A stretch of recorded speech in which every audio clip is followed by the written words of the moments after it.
Hello ಸ್ನೇಹಿತರೆ, ಮತ್ತೊಮ್ಮೆ ನಿಮಗೆಲ್ರಿಗೂ ಕೂಡ ಶೈಲಾ ಇನ್ಸ್ಪೈರ್ಸ್ ಯೂಟ್ಯೂಬ್ ಚಾನಲ್ಗೆ ಸ್ವಾಗತ. ಇವತ್ತಿನ ಕಥೆ 2 ಮಡಕೆಗಳ ಕಥೆ. ಒಂದು ಪೆಟ್ಟಾದ ಮಡಕೆ, ಮತ್ತೊಂದು ಪರಿಪೂರ್ಣ ಮಡಕೆ.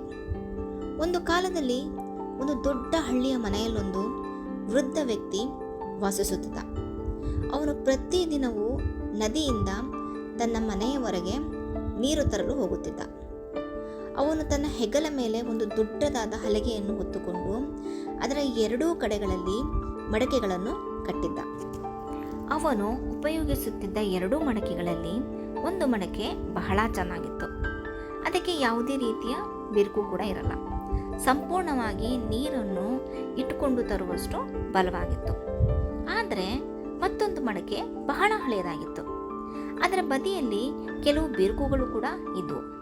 ಹೀಗಾಗಿ ಪ್ರತಿದಿನ ನದಿಯಿಂದ ನೀರನ್ನು ತುಂಬಿಕೊಂಡು ಬರುವಾಗ ಮನೆಗೆ ಬರುವಷ್ಟರಲ್ಲಿ ಆ ಮಡಕೆಯ ಅರ್ಧ ನೀರು ಮಾರ್ಗದಲ್ಲಿಯೇ ಸೋರೋಗ್ತಾ ಇತ್ತು. ಹೀಗೆ ಹಲವು ದಿನಗಳು ಕಳೆದವು. ಹಳೆಯ ಮಡಕೆಗೆ ಸಂತೋಷ ಅನ್ನೋದೇ ಇರೋದಿಲ್ಲ. ಅದು ತನ್ನ ಶಕ್ತಿಹೀನತೆಯಿಂದ ಸಂಕೋಚಕ್ಕೆ ಒಳಗಾಗಿತ್ತು. ಒಂದಿನ ಅದು ತನ್ನ ಮಾಲೀಕನನ್ನು ಕೇಳುತ್ತೆ, ನನಗೆ ತುಂಬ ನಾಚಿಕೆ ಆಗ್ತಾ ಇದೆ. ನಿನಗೆ ನನ್ನಿಂದ ಯಾವುದೇ ರೀತಿಯ ಸಹಾಯ ಆಗ್ತಾ ಇಲ್ಲ. ನಾನು ನೀರನ್ನು ಸಂಪೂರ್ಣವಾಗಿ ತರಲಾರೆ. ಅರ್ಧದಷ್ಟು ನೀರನ್ನು ಅಷ್ಟೇ ನಾನು ತರ್ತೀನಿ. ನನ್ನ ಜೊತೆಗೆ ಇರುವಾಗ ನಿನ್ನ ಪ್ರಯತ್ನ ವ್ಯರ್ಥ ಆಗ್ತಾ ಇದೆ ಅಂತ ತುಂಬಾ ಬೇಜಾರು ಮಾಡ್ಕೊಳ್ಳುತ್ತೆ. ಆ ಮಾತನ್ನು ಕೇಳಿದ ಮಾಲೀಕ ನೆಮ್ಮದಿಯಿಂದ ನಗುಮುಖ ಮಾಡಿ ಆ ಮಡಕೆಗೆ ಹೇಳ್ತಾನೆ, ನೀನು ನಿನ್ನ ಬಿರುಕನ್ನು ಮಾತ್ರ ನೋಡ್ತಾ ಇದೀಯ, ಆದರೆ ನಾನು ನಿನ್ನಿಂದ ದೊರೆಯುವ ಸೌಂದರ್ಯವನ್ನು ನೋಡ್ತಾ ಇದ್ದೀನಿ. ನಾನು ನೀರು ಹರಿಸುವ ಬದಿಗೆ ಕೆಲವು ಹೂವಿನ ಬೀಜಗಳನ್ನು ನಾನು ಹಾಕಿದ್ದೀನಿ. ನೀನು ಪ್ರತಿದಿನ ನದಿಯಿಂದ ಮನೆಗೆ ಬರೋ ವೇಳೆಯಲ್ಲಿ ಆ ಬೀಜಗಳಿಗೆ ನೀನು ನೀರಾಡಿಸ್ತಾ ಇದೀಯ.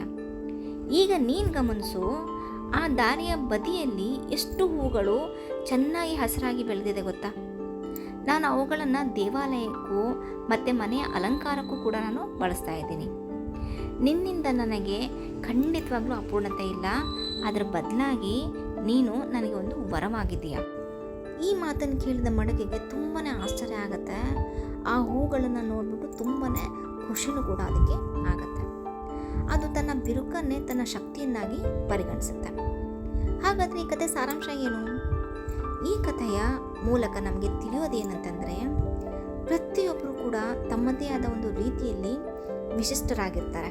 ನಾವು ಏನು ನಮ್ಮ ದೌರ್ಬಲ್ಯ ಅಂತ ಅಂದ್ಕೊಂಡಿರ್ತೀವಲ್ಲ, ಆ ಅಂಶಗಳು ಸಹ ಸಹಜವಾಗಿ ಯೋಚಿಸಿದರೆ ಶಕ್ತಿ ಎನಿಸಬಹುದು. ಬೇರೆಯವರು ನಮ್ಮನ್ನು ಹೇಗೆ ಉಪಯೋಗಿಸ್ತಾರೆ ಅದ್ರ ಮೇಲೆ ನಮ್ಮ ಮೌಲ್ಯ ಖಂಡಿತವಾಗ್ಲೂ ನಿರ್ಧಾರ ಆಗಿರೋದಿಲ್ಲ. ನಾವು ಹೇಗೆ ಪ್ರಭಾವ ಬೀರ್ತೀವಿ ಅದ್ರ ಮೇಲೆ ಅದು ನಿರ್ಧಾರ ಆಗಿರುತ್ತೆ.